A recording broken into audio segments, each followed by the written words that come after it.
আপনি কোথায় জন্ম নিয়েছেন তা আপনার ভাগ্য, কিন্তু আপনি কেমন জীবনযাপন করবেন তা অনেকটাই আপনার নিজের উপর নিয়ন্ত্রণে থাকে। প্রায় দেখা যায় মানুষ তার পারিপার্শ্বিক অবস্থার কারণে নয়, বরং নিজের কিছু বদ অভ্যাসের কারণেই অর্থনৈতিকভাবে পিছিয়ে পড়ে এবং নিজের অবস্থার পরিবর্তন করতে পারে না। আজ আমরা এমনই কিছু গভীর কিন্তু সাধারণ বদ অভ্যাসের কথা বলবো যা একজন ব্যক্তিকে আজীবনই দরিদ্র রেখে দেয়। তো চলুন কোনো দ্বিধা না রেখে সৎভাবে মিলিয়ে দেখি এর মধ্যে কোন অভ্যাসগুলো আমার এবং আপনার মধ্যে লুকিয়ে আছে।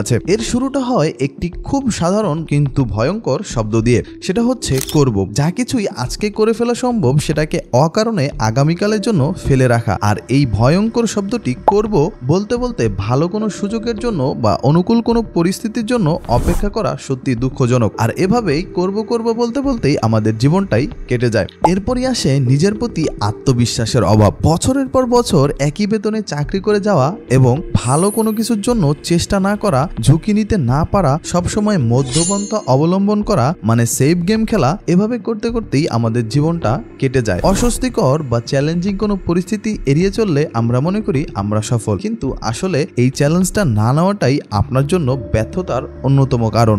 আরেকটি বড় বদ অভ্যাস হলো নিজের নিয়ন্ত্রণের বাইরের জিনিস নিয়ে বেশি মাথা ঘামানো। যেমন অন্যরা আপনাকে নিয়ে কি ভাবছে তা নিয়েও অতিরিক্ত গুরুত্ব দেওয়া, নিজের বর্তমান অবস্থার জন্য ভাগ্য বা অন্য কোনো ব্যক্তিকে দোষারোপ করা, আবার সারাক্ষণ অন্যের সঙ্গে নিজের তুলনা করতে থাকা। এই অভ্যাসগুলো আপনার মানসিক শক্তি নষ্ট করে দেয়, আবার আপনার আসল লক্ষ্য থেকে নিজেকে সরিয়ে রাখে। সবচেয়ে ভয়ঙ্কর অভ্যাসগুলোর মধ্যে একটি হলো আর্থিকভাবে সচ্ছল হওয়ার চেয়ে বড়লোকই ভাব বেশি দেখানো এবং এর দিকে বেশি মনোযোগী হওয়া। আর এটার কারণে মানুষ সারা জীবনই দরিদ্র থেকে যায়। আয় বাড়ার সঙ্গে সঙ্গে কোনো পরিকল্পনা ছাড়াই ব্যয় বাড়িয়ে ফেলা, ভবিষ্যতের জন্য সঞ্চয় না করা, একাধিক উৎস থেকে আয়ের চেষ্টা না করা, বিনিয়োগ না করা, এই ভুলগুলো একজন ব্যক্তিকে ঋণের জালে জড়িয়ে ফেলে এবং আজীবনই সে দরিদ্র থাকতে বাধ্য হয়। আর এর পরপরই আসে ব্যক্তিগত শৃঙ্খলার অভাব। সারাদিন হয়তো আপনি ব্যস্ত থাকছেন, কিন্তু দিন শেষে কোনো ফলাফলই আপনার দৃশ্যমান হচ্ছে না। বেশি কথা বলা, কিন্তু অন্যের কথা না শোনা